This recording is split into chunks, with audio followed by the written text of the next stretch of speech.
स्वराज्य संस्था निवडणुकीत महाविकास आघाडीचा सरकारला घेरण्याचा अजेंडा जवळपास निश्चित झालाय। मतदार याद्यांमधील घोळावरून महाविकास आघाडीनं रान उठवलंय आणि त्याच संदर्भात 1 नोव्हेंबरला मोर्चाचंही आयोजन करण्यात आलंय। या मोर्चामध्ये महाविकास आघाडी तीनही पक्ष आणि त्याचसोबत मनसेही सत्याचा मोर्चा अशी टॅगलाईन घेत उतरणार आहे। त्या संदर्भात आता आज महाविकास आघाडीचे नेते बैठक घेणार आहेत। मुंबईमध्ये यशवंतराव चव्हाण सेंटरमध्ये होणाऱ्या या बैठकीला राज ठाकरेही उपस्थित राहतील आणि त्यानंतर राज ठाकरे आज मतदार याद्यांमधल्या घोळांसंदर्भात सादरीकरण करतील। दुपारी रंगशारदा सभागृहात मनसेच्या मेळाव्यात हे सादरीकरण असणार आहे। महिनाभरातला हा राज ठाकरेंचा दुसरा मेळावा आहे। एकीकडे महाविकास आघाडी अशी मोर्चे बांधणी करत असताना मतदार याद्या अद्ययावत करण्यासाठी राज्य निवडणूक आयोगानं केंद्रीय निवडणूक आयोगाकडे मुदतवाढ मागितली आहे। 1 जुलैऐवजी 15 ऑक्टोबरपर्यंतच्या याद्या अद्ययावत करू द्या अशी विनंती राज्य निवडणूक आयोगानं केलेली आहे। आणि या सगळ्या संदर्भात अपडेट जाणून घेऊयात। वेदांत नेब आणि निलेश बुधावले आपले दोन प्रतिनिधी सध्या आपल्या सोबत आहेत। आपण सुरुवातीला वेदांतकडे जाऊयात।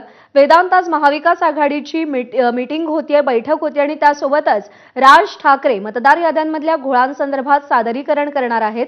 राज ठाकरेंची भूमिका काय असेल आणि बैठकीसंदर्भात काय अपडेट्स आहेत?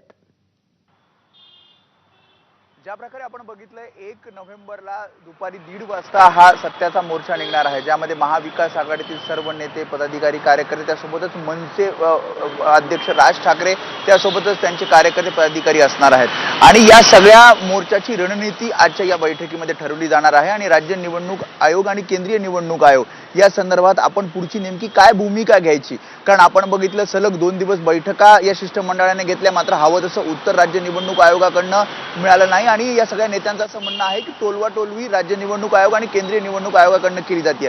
त्यांची प्रमुख मागणी ही आहे की मतदार याद्यांमधील घोळ हा कसा दूर केला जाणार, किंवा ज्या मतदार याद्या आहेत त्या आम्हाला पुन्हा एकदा चेक करू द्यात आणि त्यानंतर अपडेट करूनच निवडणुका घ्या, अशा प्रकारची मागणी आहे। आणि याच सगळ्या मागणीसाठी हा मोर्चा असणार आहे आणि त्यामुळेच या सगळ्याची रणनीती आजच्या बैठकीमध्ये ठरवली जाईल, ज्यामध्ये शरद पवार असतील, उद्धव ठाकरे, राज ठाकरे, त्यासोबतच काँग्रेसचे नेते आणि इतर डाव्या पक्षाचे नेते सुद्धा असणार आहेत आणि हे सगळे विरोधक एकत्र मिळून आजच्या या पत्रकार परिषदेला संबोधित करतील।